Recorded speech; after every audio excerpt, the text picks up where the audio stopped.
Gloria al Eterno. Bien, familia, que el Eterno los bendiga a todos. Damos gracias al Padre porque Él nos permite una vez más estar delante de su presencia, agradecidos por este tiempo maravilloso de estar en el estudio de la Parashá. Bien, estamos en la Parashá número 48. Esta es la Parashá Shoftim, que significa jueces. Amén. Vamos a partir de la Aliyá número 2, que se encuentra en el libro de Devarim, libro de Deuteronomios, capítulo 17. Vamos a leer verso 14.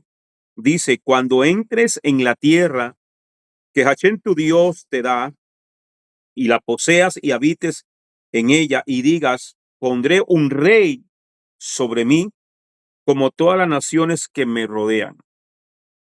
Dice que la Torá prevé, el Eterno prevé que el pueblo iba a pedir un rey. La iniciativa de tener un rey no vino de Elohim. O sea, el Eterno no era su plan, sino que él sabía que el pueblo iba a pedir un rey que los gobernara como las otras naciones. Esta palabra se viene a cumplir en el primer libro de Samuel, capítulo 8, versículo 5, donde dice que el pueblo pidió rey. Vamos a verlo rápidamente. Dice, versículo 4, entonces los ancianos de Israel se juntaron y vinieron a Samuel en Ramá y le dijeron: he aquí, tú has envejecido y tus hijos no van por tus caminos, por tanto constitúyenos ahora un rey que nos juzgue como todas las naciones. Versículo 6, y desagradó a Samuel estas palabras que dijeron: danos un rey que nos juzgue. Y Samuel oró a Yahweh y dijo Yahweh a Samuel: oye la voz del pueblo en todo lo que te dijeren, porque no te han desechado a ti, sino a mí me han desechado, para que no reine sobre ellos. O sea, Israel, el pueblo, hermano, era el pueblo que tenía totalmente un rey que nadie lo tenía, ninguna otra nación. Era el rey de Israel, era Yahweh, Adonai Elohim. Entonces, cuando ellos piden un hombre que los gobierne, porque habían puesto la mirada en Samuel, que ya era un anciano, y que sus hijos, de hecho la Biblia lo establece, que los hijos de Samuel no fueron buenos hijos, sino que se apartaron de los caminos de Dios. Entonces aquí vemos que estas palabras se cumplen y el Señor le dice: no te han desechado a ti, sino a mí. El propósito con esta petición no fue para cumplir la Torá, sino ser semejantes a todos los demás pueblos en la tierra. Eso fue lo que al Eterno se manifestara como triste. Elohim también había dicho a Abraham en Génesis 17:6: reyes saldrán de ti, lo cual constituye también una base para que hubiera reyes. Amén. Lo que pasa es que en Samuel, en el primer libro de Samuel, es una petición conforme al corazón del pueblo. ¿Por qué? Porque ellos querían ser, dice, como las otras naciones, como todas las naciones. Por eso es que ya el Señor había establecido de que los reyes que él iba a poner iban a salir de la tribu de Judá. Pero el primer rey que hubo en Israel, llamado Saúl, él no salió de la tribu de Judá. Él sale de la tribu de Benjamín. ¿Por qué razón? Porque el rey que pide el pueblo es conforme al corazón del pueblo y no conforme al corazón de Dios. Amén. Entonces, dice Deuteronomio 17:5: ciertamente pondrás sobre ti al rey que Hashem tu Dios escoja. A uno de entre tus hermanos pondrás por rey sobre ti. No pondrás sobre ti a un extranjero que no sea hermano tuyo. ¿Ok? Entonces, esto nos enseña varias cosas importantes en cuanto al reinado en Israel. Al reinado en Israel. Número uno, El rey tiene que ser escogido por Elohim. El rey, porque Elohim dice, el rey que Hashem tu Dios escoja. El rey tiene que ser escogido por Elohim, por medio de sus profetas. Todos los reyes en Israel fueron establecidos o ungidos a través del profeta. 2. El rey está colocado en una posición sobre Israel. 3. El rey es puesto por el pueblo, pero escogido por el Eterno. La forma de gobernar que Adonai establece entre los hombres es primeramente teocrático y luego democrático. Pero lo primero es democrático. ¿Qué es democrático? Teocrático. Teocrático de Dios, que Dios es el que pone, Dios es el que escoge. La escritura establece y dice que Dios pone reyes y quita reyes. Dios es el que establece los gobernantes. Dios es el que establece las autoridades, porque dice la escritura que no hay ni una sola autoridad que no esté puesta por Dios. Entonces, por eso es que cada vez que a nosotros en nuestro país o en nuestros países se nos invita a ir a elecciones por votar por un presidente, lo primero que tiene que ir a hacer el pueblo antes de votar o de la marca que haya que hacer es orar al Eterno. ¿Ok? Además de eso, de ver sus propuestas, ¿verdad? Que vayan acorde o por lo menos lo más alineado con lo que dice las escrituras. Amén. Entonces, el rey es puesto por el pueblo, pero escogido por el Eterno. De la forma de gobierno de Adonai establece entre los hombres, que establece entre los hombres es primeramente teocrático y luego democrático. Tiene que ver una colaboración en el momento de la instalación de una autoridad entre el Eterno y el pueblo que va a ser dirigido por esa autoridad. El rey tiene que ser israelita. En Israel tenía que ser israelita de nacimiento. No puede ser un extranjero, que ese era el conflicto cuando Roma estaba gobernando. Por ejemplo, Herodes no era israelita. Por eso el pueblo nunca lo aceptó. Herodes trató de hacer muchas cosas para que el pueblo lo aceptara, pero realmente, amados hermanos, era alguien que era un edomita, era descendiente de Edom, o sea, era descendiente de Esaú, no era israelita como tal. Y por eso, por eso todo lo que era el gobierno en la época de Yeshua estaba completamente corrompido, incluyendo las autoridades del templo. El sacerdocio y todo eso era comprado con dinero a los romanos. Entonces, dice versículo 16, dice, además, no aumentarás para sí muchos caballos, dice Deuteronomio 17, 16 al 17. Además, no aumentará para sí muchos caballos. El Señor está hablando aquí requisitos para ser rey en Israel. ¿Ok? Entonces, tenía que ser escogido por el Eterno. Amén.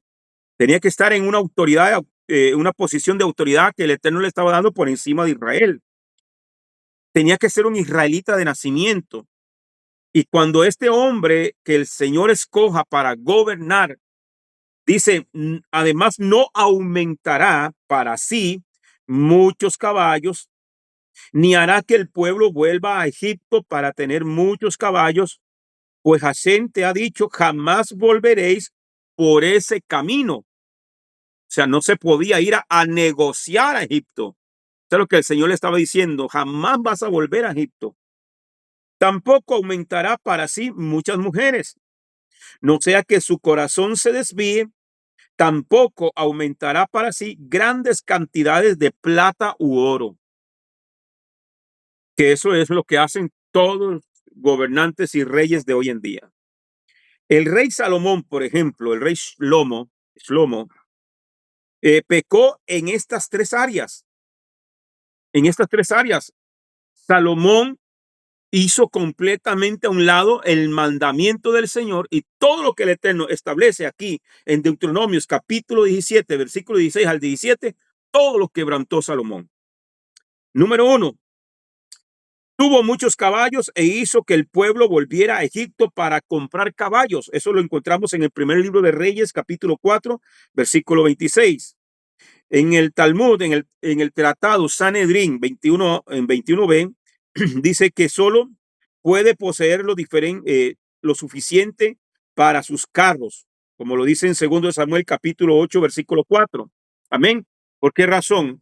La Biblia dice, aquellos confían en caballos y otros en carros, mas nosotros del nombre de Hashem tendremos memoria. Entonces, nuestra confianza no puede estar porque los caballos eran para la guerra por lo general. Amén. Y un rey que tuviese muchos caballos era como demostrar su poderío. Es como hoy en día, el que tenga más bombas ese es el que es más fuerte, ¿verdad? Algo así parecido. Entonces, nuestra confianza o la confianza del rey no tenía que estar puesta en el ejército o en los recursos de guerra que él tuviese. Su confianza tenía que estar puesta en el Eterno. Entonces, pero Salomón comenzó a adquirir demasiados caballos, como lo vemos en esas citas bíblicas que ya mencioné. Número 2, tuvo muchas mujeres. Salomón tuvo mujeres a diestra y siniestra, amados hermanos. Mujeres que desviaron su corazón, conforme lo dice el primer libro de Reyes, capítulo 11, versículo 3 al 4. Y según el Talmud, en el Tratado Sanedrín 21a, solo podía tener 18 mujeres basado en el texto de 2 Samuel 12:8, donde Hashem habla de añadir 2 veces más a lo que el rey David ya tenía. Entonces tenía 6 esposas. Bueno, eso es lo que dice eh, la tradición judía. ¿Ok? Entonces, pero cuando nosotros vemos en la escritura que Salomón tenía 1000 mujeres, 1000 mujeres. Y que esas mujeres, cuando él ya estaba viejo, desviaron su corazón hacia los ídolos. Se había casado con la hija de Faraón de Egipto y había tomado mujeres porque era la costumbre, la cuestión cultural.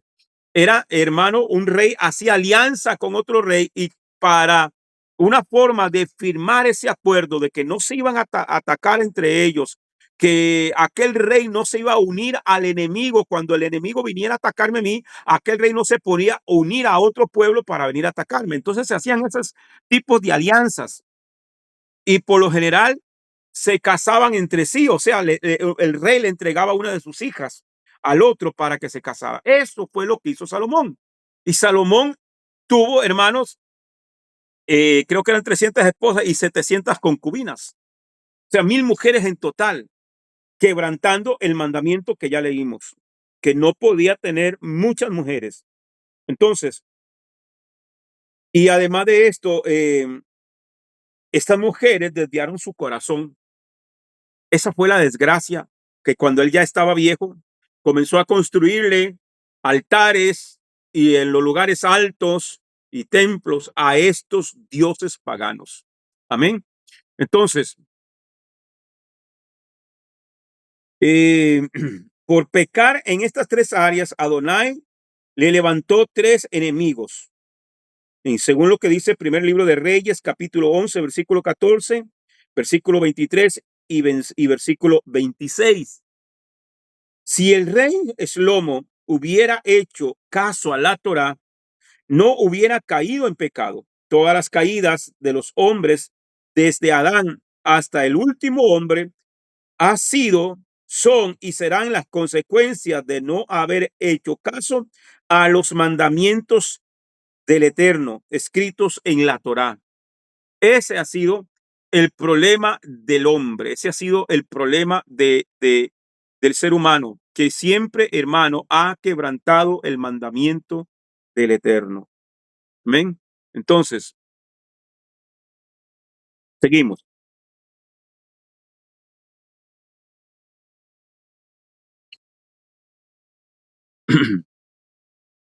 En un Midrash, en el Midrash Shemot Rabá, capítulo 6, verso 5, cuenta que la yud de la palabra Yarbe, que es la palabra aumentará en el hebreo, se molestó con el rey Lomo cuando transgredió esta prohibición de la Torá y voló ante el trono celestial y se quejó. Es un midrash, el midrash es como historias o paradojas y cuentos para como una forma de explicación, una explicación realmente es lo que significa el midrash, ya comentarios. Hashem respondió a la Yud, no temas, es Lomo y el lomo, Salomón, y miles como él morirán, pero hasta tú, la más pequeña de las letras, jamás serás desarraigada.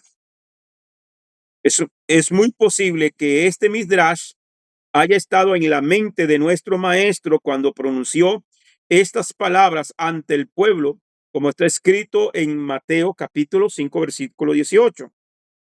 Porque en verdad les digo que hasta que pasen el cielo y la tierra, ni una yud, la yud es la letra más pequeña del alefato hebreo, ni una yud, ni una vergulilla o una kots, son los puntitos pequeños también que identifican vocales, ¿ok?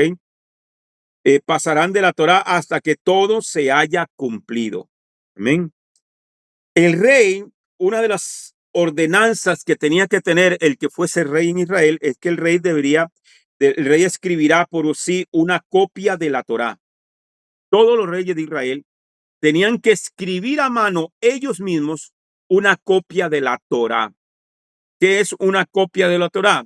Desde Bereshit hasta Devarim, desde Génesis hasta Deuteronomios, a mano, letra por letra. Amén. Y pues claro, supervisado por los levitas y los escribas para que no cometiera un error, porque nada se puede cambiar de la Torá. No le añadirás y no le quitarás. ¿Okay? De Barín dice 17, 18 y 19, dice, y sucederá que cuando él se siente sobre el trono de su reino, escribirá para sí 2 copias de esta Torá en un libro en presencia de los sacerdotes levitas. O sea, no tenía que escribir una, tenía que escribir 2 copias de la Torá. Versículo 19. La tendrá consigo y la leerá todos los días de su vida. Todos los días de su vida. Para que aprenda a temer a Hashem, su Dios, observando cuidadosamente todas las palabras de esta Torá y de estos estatutos. Amén. Es por eso, hermano, que nosotros debemos de estudiar, de leer la Torá. Por eso es que el sistema educativo rabínico es estudiar las parashot, que están basados en la Torá. Durante el año tiene que leerse toda la Torá. Ahora en el mes de octubre finalizamos ya las 54 porciones de la Torá, de las parashot, y volvemos a iniciar el ciclo. Porque aquí dice, y sucederá que cuando él se siente sobre el trono de su reino, escribirá para sí 2 copias de esta Torá en un libro en presencia de los sacerdotes levitas. La tendrá consigo y la leerá todos los días. Hay gente que tiene Biblia, hay gente que tiene 3, 4, hasta 5 Biblias y nunca las lee. ¿De qué le sirve tenerlas si no las vas a leer? La tendrá consigo y la leerá todos los días de su vida para que aprenda a temer a Hashem tu Dios, observando cuidadosamente todas las palabras de esta Torá y estos estatutos. Cuando se utiliza en el ámbito hebraico la palabra observar, es hacer, ya, es cumplir, observar es cumplir. O sea, debería decir entonces cumplirá cuidadosamente todas las palabras de esta Torá y estos estatutos. Observar tiene que ver con conocimiento, con adquirir el conocimiento. Preocúpate por conocer bien la Torá, por conocer qué es lo que está escrito, qué dice la ley, qué dice el mandamiento, qué dice el estatuto, qué dicen los juquín, qué dicen los decretos, para no cometer un error, para que puedas cumplirlos a cabalidad. Entonces, amados hermanos, es por eso que el error más grande en el sistema religioso que a nosotros nos enseñaron y que por habernos enseñado mal también cometimos el mismo error, es que cuando tú vienes al Señor y tú no sabes, nunca has leído Biblia, nunca has agarrado una Biblia y lo primero que te dicen es, lee los evangelios. Léete Mateo, Marco, Lucas y Juan. A mí me dijeron, inicia por el Evangelio de Juan, que habla mucho de la vida de Jesús. Es el peor error, porque lo primero que hay que leer es desde el principio. Y cuando tú te lees, por ejemplo, Juan capítulo 1, versículo 1, ¿qué dice Juan 1:1? ¿Ah? En el principio, usa la palabra Bereshit. Bereshit. En el principio era el verbo. Bereshit Hadebarim. En el principio estaba la palabra. Ahí el mismo Juan nos está diciendo, vete al principio. A usted le dijeron, agarre los evangelios y lea los evangelios. No, el consejo más sano que un hombre de Dios, un pastor, un ministro le puede decir a una oveja que viene llegando, se viene convirtiendo, ok, vamos a empezar a leer la Biblia desde Génesis. Vamos a leer la Torá, los primeros 5 libros, vamos a estudiar 1 año, 2 años, 3 años, 4, 5, 6 años, vamos a leer la Torá. Si no entendemos la Torá, no vamos a entender el resto de las escrituras. Y por eso es que hay más de 44,000 denominaciones evangélicas, porque no se sabe estudiar la Torá. ¿Ok? Entonces, seguimos. La Torá tenía que ser la base del reino. Por esto el rey tenía que escribir un Sefer Torá para sí y leerlo todos los días. Un Sefer Torá, un libro de la Torá. Según Rachi, la expresión Mishneh Torah que aparece en este versículo significa que el rey tenía que escribir 2 rollos de la Torá y tener uno en su cámara de tesoro que, y otro que entra y sale con él. O sea, el rey no podía ir a ninguna parte si no llevaba un Sefer Torah, si no llevaba un libro de la Torá. Si iba a la guerra, tenía que llevar Torá. Si iba a hacer comercio, tenía que llevar Torá. Si iba a alguna campaña, tenía que llevar un libro de la Torá, porque tenía que leerlo todos los días de su vida, todos los días de su vida. Amados hermanos, usted y yo tenemos que tener una disciplina de leer la Torá. No simplemente es cuando nos conectamos o cuando nos congregamos o cuando nos reunimos que estamos escuchando la palabra, por ejemplo, en estos estudios de Shabbat. No solamente eso, es que tú tienes que tener una disciplina diaria, diaria de leer la Torá, de volver a repasar los temas, de leerlos, de estudiarlos. Por eso es que compartimos el PDF. Yo, ¿sabe una cosa, hermano? Que a veces lo he hecho al propio y no les he compartido ningún PDF. No les he compartido nunca. A veces me ha pasado que lo he hecho al propio, no compartirles.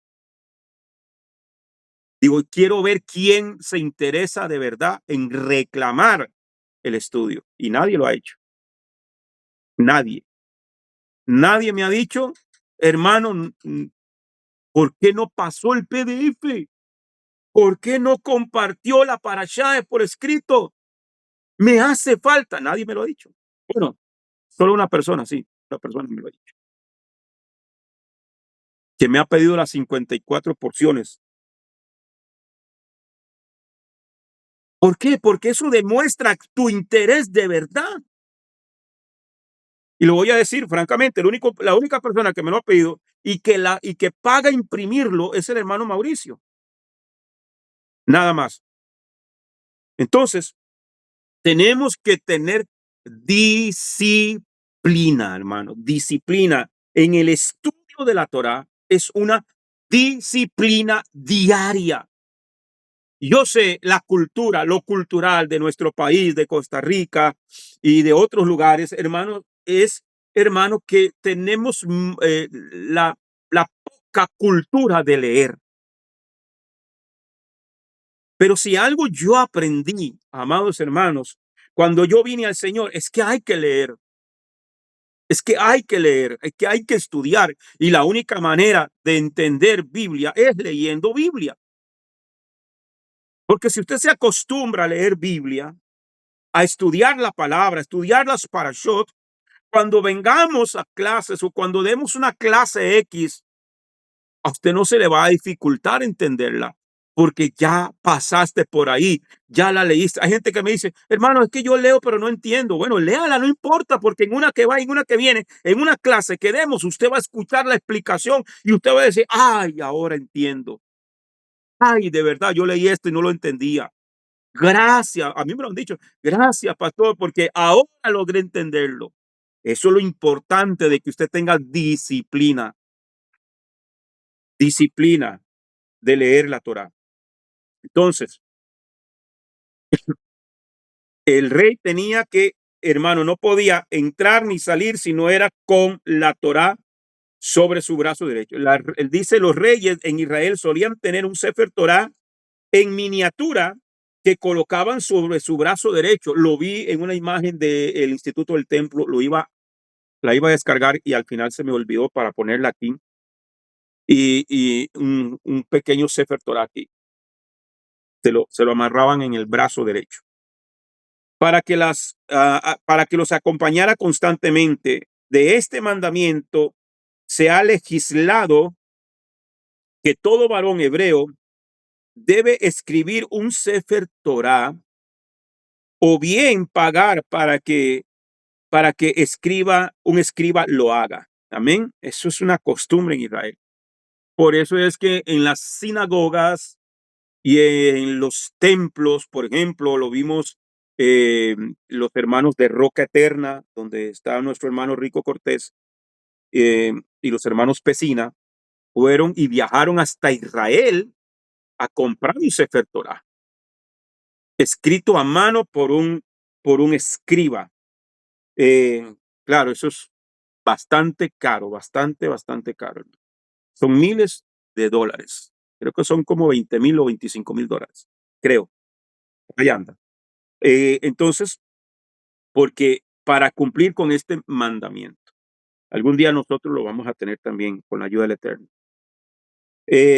Ok. Devarim capítulo 17, versículo 20. Devarim 17:20 dice, para que no se eleve su corazón sobre sus hermanos y no se desvíe del mandamiento ni a la derecha ni a la izquierda, a fin de que prolongues sus días en su reino, él y sus hijos en medio de Israel.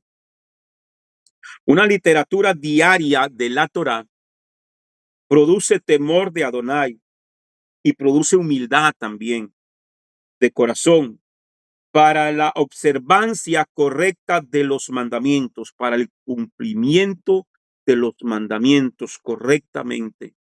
Entonces, hermano, cuando uno lee y lee y lee, yo, hermano, tengo 6 años en Torah ahorita y todos los días me sorprendo, todos los días me encuentro algo nuevo, todos los días me viene un nivel de entendimiento mayor. Hoy entiendo muchas cosas que hace 6 años no las entendía. Hoy estoy entendiendo más de lo que entendí el año pasado. De hecho, creo que voy a tener que retomar algunos mensajes y volverlos a dar, y volverlos a repasar y corregir algunas cosas que antes no las entendía como las estoy entendiendo ahora. Entonces, siempre la lectura de la Torá te va a dar una riqueza mayor, es una fuente inagotable, es como un pozo que usted le saca y le saca y le saca y le saca agua y usted toma y toma de ese pozo o de esa fuente viva, amados hermanos, de esas fuentes que alimentan los ríos y el mar y nunca se acaba. Y usted dice, wow, ¿de dónde viene tanta agua? Así es la palabra de Dios. La palabra de Dios es fuente inagotable, no se acaba.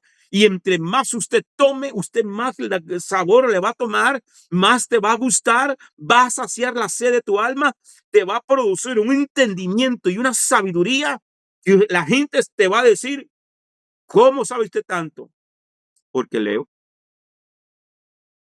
Hay gente, hermano, que cree y pretende de que todo tiene que venir un ángel a hablarles. Todo ya está escrito. La revelación ya está dada. La revelación ya está puesta. No hay nada nuevo que inventar. Nada de que ángeles me bajaron y me llevaron al tercer cielo y al quinto cielo y no sé cuánto. Y yo vi, el Señor me habló y el Señor. No, no, no. Hermano, si usted quiere conocer el carácter de Dios, usted quiere conocer el plan de Dios, lea la Biblia. Ahí está todo. Es ahí en el Sefer Torah, en la palabra de Dios. Aquí, hermano, es estudiando. La gente que no quiere estudiar, entonces se inventan de que Dios les reveló. Dios me habló. Dios me dijo.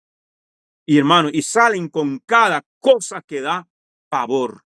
Y lo que da es miedo de verdad. Seguimos. Entonces, una lectura diaria de la Torah produce temor a Adonai y humildad de corazón para la observancia correcta de los mandamientos. ¿Cuál es el antídoto para la falta de temor de Hashem que tenemos en la sociedad en la que vivimos? La lectura de la Torá todos los días de la vida. Si nosotros tuviésemos la disciplina de educar a nuestros hijos, de apagar la tele, de quitarles el celular y tomar una hora o media hora diaria con tus hijos a leer Torá antes de dormir, leerles la palabra y hacer oración con ellos antes de acostarnos a dormir. Por favor, no tendríamos la rebeldía en la juventud de hoy en día. No estarías batallando con la mala crianza de ese muchacho que te quieren hasta pegar cuando le quitas el bendito celular. Porque ha sido más fácil. Yo recuerdo un predicador hace unos años atrás decía que el tele era el cajón del diablo. Ahora el celular, hermano, es la cadena del diablo que tiene a muchos amarrados y atados, desde el chiquito hasta el más grande. Porque hay hombres, hermanos, que Dios guarde, la mujer les toque el celular y viceversa. Si tuviéramos la costumbre, y hay que retomar y hay que ver qué se hace para tomar el control, apagar la tele y sentarnos a leer Torá, concentrados. Inicia con 10 minutos, 15 minutos, 20 minutos o media hora. Y va subiendo y va subiendo y va subiendo a ese muchacho, a ese hijo, a ese nieto. Comienza a hacerlo. Para los que me están escuchando. Dice en la tercera aliyá. Devarim 18 del 1 al 5. Vamos a ver el verso 4. Le darás las primicias de tu grano, de tu mosto y de tu aceite y del primer esquilo de tus ovejas. La palabra hebrea que ha sido traducida como primicias es la palabra hebrea reshit, que aparece en el Strong con el H7225, que también es la primera palabra de la Torá. Todas las primicias le pertenecen al Eterno. Amén. Cuarta aliyá, voy rápido, hermano. Cuarta aliyá, Devarim 18:5.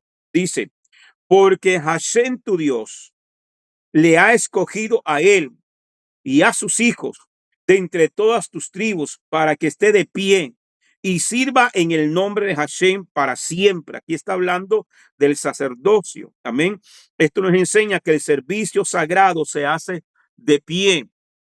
Se servía de pie y descalzos dentro del templo, como el que usted ve ahí atrás mío, se hacían descalzos y de pie.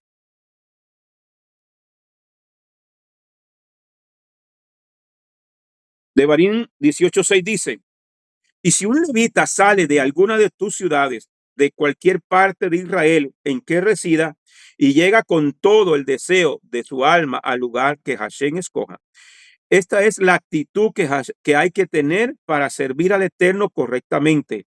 El que no tiene esta actitud o esa actitud no puede hacerle un servicio agradable. Amén. Si un levita sale de alguna de tus ciudades, de cualquier parte de Israel que resida, y llega con todo el deseo, con una actitud deseosa de Dios.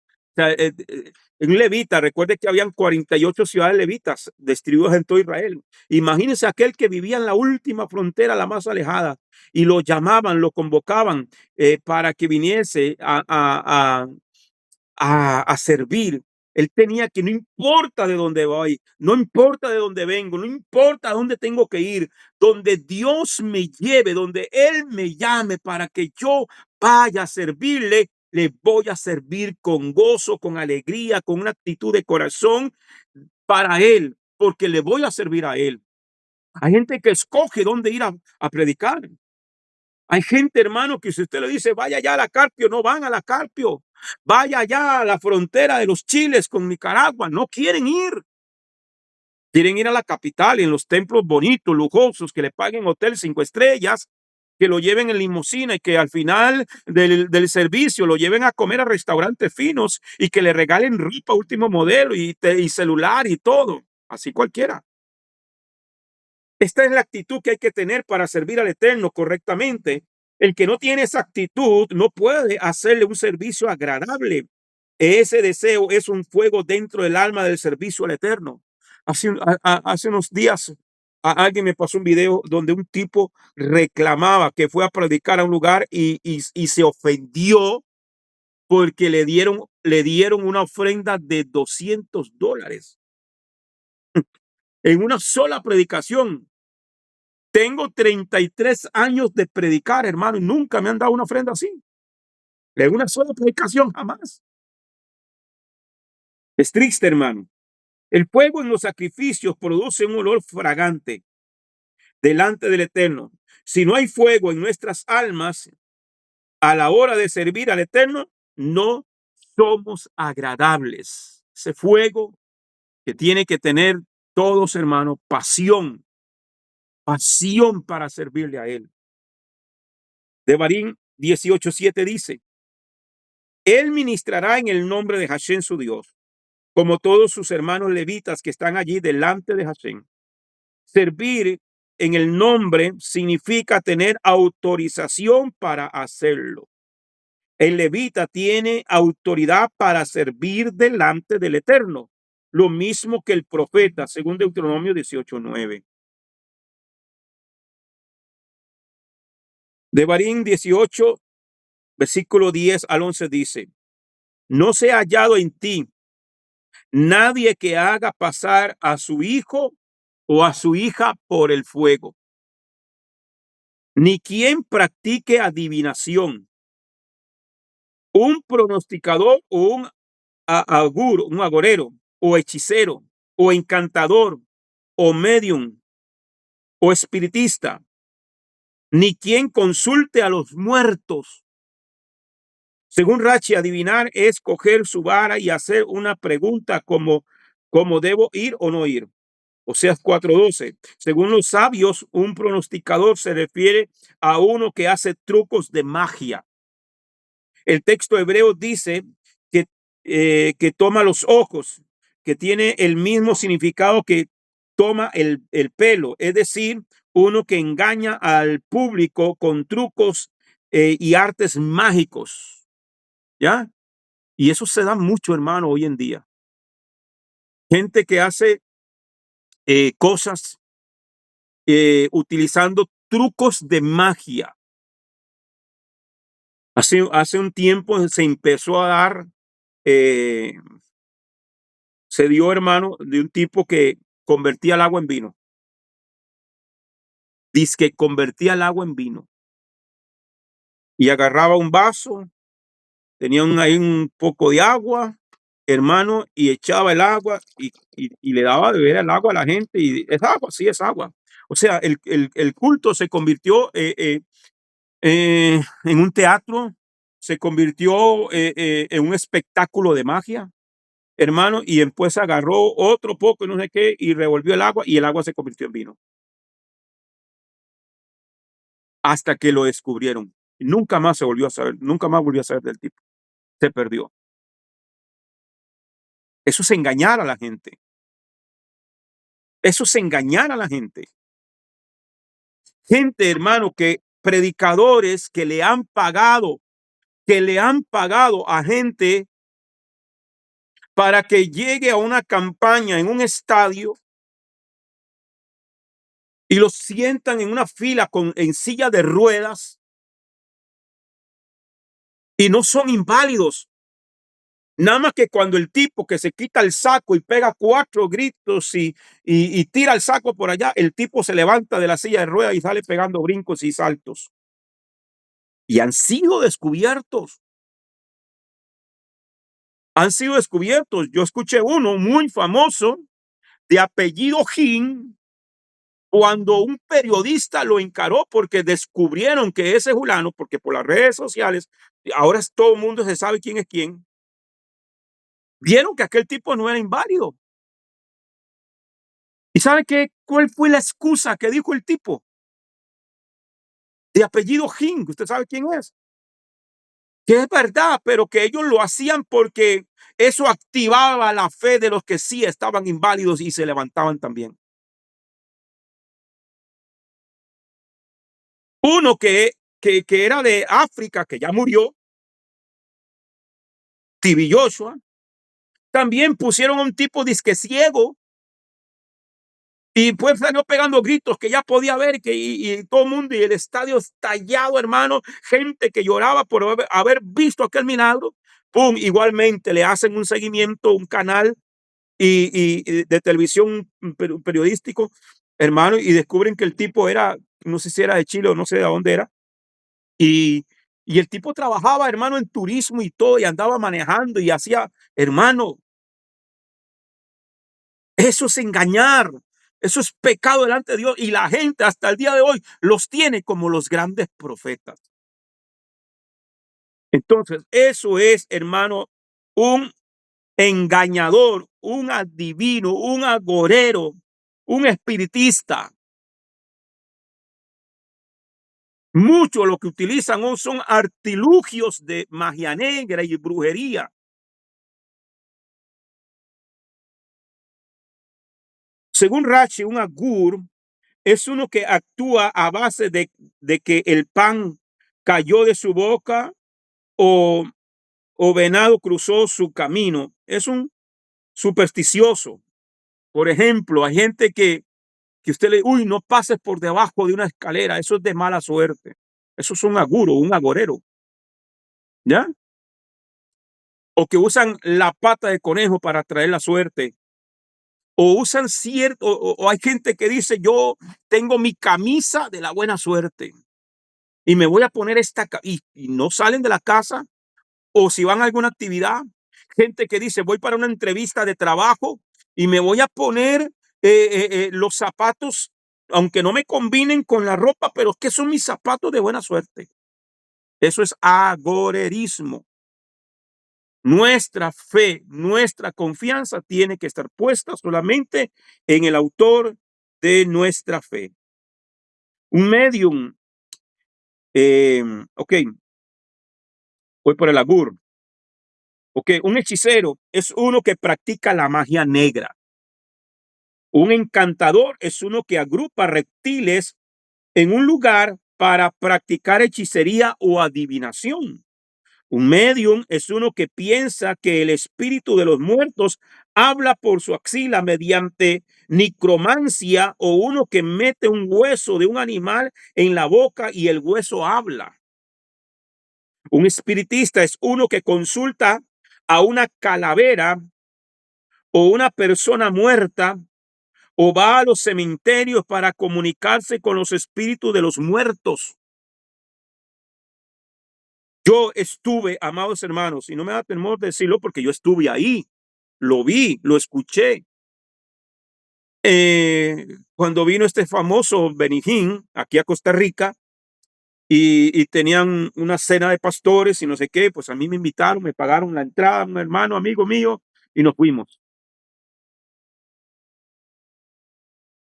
Y yo lo escuché, cuando yo escuché ese tipo, hermano, decir que cuando él tenía que salir a una cruzada fuera de los Estados Unidos y que él se sentía bajo de unción, él se iba al cementerio donde está enterrada Catherine Kuhlman, que él la llama su madre espiritual, que yo no sé de dónde sacan eso. Él se quitaba los zapatos y las medias y él se paraba en la tumba de Catherine Kuhlman y él dice que él invocaba al espíritu de Catherine Kuhlman y que él sentía la unción que estaba en Catherine Kuhlman. La unción, dice, se le metía por la planta de los pies hasta la coronilla de la cabeza. Eso lo escuché yo en vivo en la iglesia Oasis de Esperanza en Moravia. Mm. Entonces ya no hay que ir ya no hay que subir a la presencia del Señor, ya no hay que ayunar, ya no hay que orar. Simplemente me voy a buscar la tumba de un muerto, de un predicador, una predicadora, para que me caiga la unción que había, o que me entre la unción, como dijo él, me entraba la unción por la planta de los pies. ¿Qué es eso? Espiritismo. Y la gente lo tiene como un gran profeta de Dios. Espiritismo. Eso es vergonzoso oírlo, hermano. Yo ese día agarré mi Biblia, agarré mis cosas y dejé a mi amigo ahí y me fui. Me fui para mi casa. Se enojó conmigo. Hermano, ¿por qué me dejó botado? No, hermano, ¿cómo voy a estar yo escuchando semejante barbaridad, blasfemia contra el Espíritu de Dios? Y la gente le aplaude. ¿Y sabe cuál fue el texto bíblico que usó? Que cuando Eliseo ya había muerto, y que llevaban a un muerto a enterrar y que se toparon una banda, un grupo de un ejército, y los que llevaban al muerto se asustaron y en el primer hueco que encontraron tiraron allí al muerto y ahí estaban los huesos de Eliseo y que el muerto se levantó porque había unción en los huesos de Eliseo. Y eso fue lo que él utilizó para justificar que cada vez que él iba a salir del país, iba y se paraba en la tumba de Catherine Kuhlman e invocaba al espíritu de Catherine Kuhlman. Y me repugnó tanto no solamente oírlo de este hombre, sino escuchar a cientos de pastores que habían ahí aplaudiendo y diciendo gloria a Dios. No a todos se le puede decir amén. No a todos se le puede decir gloria a Dios. No a todo predicador se le puede prestar el oído, mucho menos ponerle la cabeza para que venga a ungirte o a orar por usted, hermano. Que eso es una enfermedad que hay en las iglesias hoy en día, hermano. Alguien que se ponga nada más el título profeta y hermano y se le llena aquello. Un tal profeta panameño dijo que el Espíritu Santo era un perro porque Dios se lo mostró. Era un perro blanco de ojos azules y que Dios le dijo que ese era el Espíritu Santo. Hace poco vino a Costa Rica y se le llenó un estadio.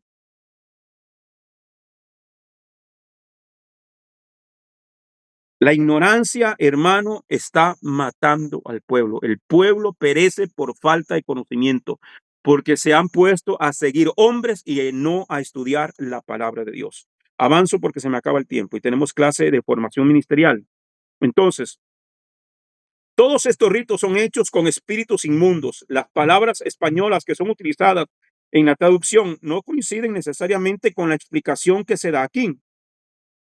Estas explicaciones están hechas a base de las palabras hebreas, no las españolas. Devarim, capítulo 18:12 dice, porque cualquiera que hace estas cosas es abominable a Hashem. Cualquiera que hace estas prácticas de ir a pararse en una tumba, cualquiera que invoca espíritu de muertos, cualquiera que hace trucos para decir que el agua se convierte en vino, cualquiera que hace cosas de estas para engañar a la gente, es abominable.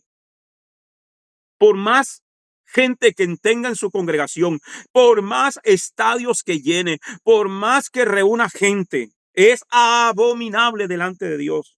Y por causa de estas abominaciones, Hashem tu Dios expulsará esas naciones de delante de ti. Cualquiera que practique el ocultismo se contamina espiritualmente y luego psicológicamente y físicamente. El que practica el ocultismo es abominable para el Eterno. La práctica de ocultismo fue la principal razón por la que las 7 naciones fueron destruidas y expulsadas de la tierra de Canaán. Debemos tener cierto conocimiento de las prácticas ocultas para, número uno, detectarlas en la sociedad y en las personas que nos rodean. Dos, saber ayudar a los que desean ser libres de estos poderes malignos. Y número tres, protegernos para no ser engañados pensando que esas cosas son lícitas para nosotros o atribuírselas que son milagros de Dios. Hermano, mucha gente que se hace llamar profeta, un 99% de estas personas son brujos disfrazados parados en los altares. Devarim 18:3. Serás intachable delante de Hashem tu Dios. Esto nos enseña que el que practica alguna de estas cosas nunca podrá llegar a la perfección espiritual. Amén. Entonces, amados hermanos, tenemos que tener demasiado cuidado en lo que a quién le estamos prestando oído. Y se lo digo a un hermano dentro del mismo ámbito de raíces hebreas. Hay que tener mucho, pero muchísimo, muchísimo, muchísimo cuidado. Hay gente que se ha desviado. Hermanos, concilios de raíces hebreas, los más conocidos que usted conoce, se han desviado. Hermano, la primera persona que yo escuché cuando el Señor me llamó a esto, hermano, y que empecé a escuchar, hermano, se desvió de una manera que hoy, bueno, yo no volví a saber nada, hermano. Cuando empezó a decir cosas, hermano, como que la Biblia no es verdad, que la Biblia era invento de los hombres, que Adán y Eva no existieron, que Caín y Abel no existió, que era manipulación de no sé quiénes que escribieron esas cosas para mantener al pueblo controlado. Y al que niega la palabra, ¿qué se puede esperar? Yo voy a seguir escuchando un tipo de esos, por más fama o por más que me haya sido de bendición a un principio, no. Se lo dije a otro que escuché, que es un dominicano de apellido Piña, que fueron de los primeros que yo escuché. Hoy anda todo tatuado. Hoy niega la deidad de Yeshua porque se introdujo en la cabalá de cabeza. Hay que tener cuidado. Bien, amados, hasta aquí me llegó el tiempo. De hecho, quería tocar la quinta aliyá, pero tenemos clase de formación ministerial. Amén.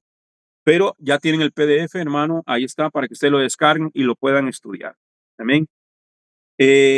Vamos a orar. Si alguien quisiera hacer una pregunta, bueno, pero si no, vamos a orar y nos vemos a las 7 de la noche en formación ministerial. Amén. Oramos. Padre, te damos gracias, eterno Rey de los cielos y de la tierra. Baruch atah Adonai.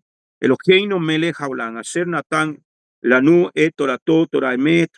Behaye Olam Natabe Tujeno, Baruch atah Adonai, Dibrei Torah. Bendito eres tú, Adonai, Elohim nuestro, soberano del universo, que nos has entregado su Torah, una Torah de verdad, y que ha implantado en nuestro interior la vida eterna. Bendito eres tú, Adonai, donador de la Torah. Amén y amén. Shabbat Shalom, familia, que el Eterno los bendiga. Nos vemos a las 7 en formación ministerial.